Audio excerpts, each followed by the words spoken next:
ಈ ಊರಿಗೆ ಚಿಕ್ಕಮಗಳೂರು ಅಂತ ಯಾಕೆ ಕರೀತಾರೆ ಅಂತ ಗೊತ್ತಾ? ನಾನು ನಿಮ್ಗೆ ಹೇಳ್ತೀನಿ. ಅದಕ್ಕೂ ಮುಂಚೆ ಇಲ್ಲಿ ಯಾರನ್ನಾರು ಕೇಳೋಣ. ಈ ಊರಿಗೆ ಚಿಕ್ಕಮಗಳೂರು ಅಂತ ಯಾಕೆ ಕರೀತಾರೆ ಗೊತ್ತಾ? ಗೊತ್ತಿಲ್ಲ.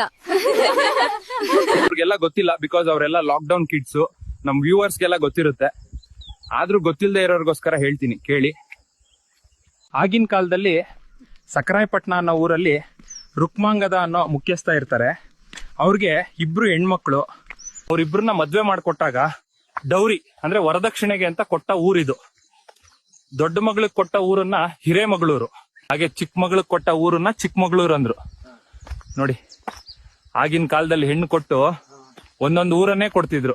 ಆದ್ರೆ ಇವತ್ತು ಊರ್ ಬೇಡ, ಸೈಟ್ ಬೇಡ, ಬರೀ ಹೆಣ್ಣು ಕೊಡಿ ಅಂದ್ರೂ ಕೊಡೋರಿಲ್ಲ. ಪಾಪ ನಮ್ಮ ಹುಡುಗರು 30 ಆದ್ರೂ ಮದ್ವೆ ಇಲ್ಲ, 35 ಆದ್ರೂ ಮದ್ವೆ ಇಲ್ಲ. ನಿಮ್ಮಲ್ಲಿ ಹುಡುಗಿ ಸಿಕ್ತಿಲ್ಲ ಅನ್ನೋರಿದ್ರೆ ಕಮೆಂಟ್ ಮಾಡಿ, ಹುಡುಗಿ ಹುಡ್ಕೋಣ. ಹೆಣ್ಣು ಹುಡುಕಿ ಸುಸ್ತಾಗಿರೋ ನಿಮ್ಗೆ ಒಂದ್ ಸಾಂಗ್ ಡೆಡಿಕೇಟ್ ಮಾಡ್ತೀನಿ. ನ್ಯಾಯಕಾರಿ ಬ್ರಹ್ಮ ಈ ಸುಂದರನ ಸನ್ಯಾಸಿ ಮಾಡಬಹುದೇ?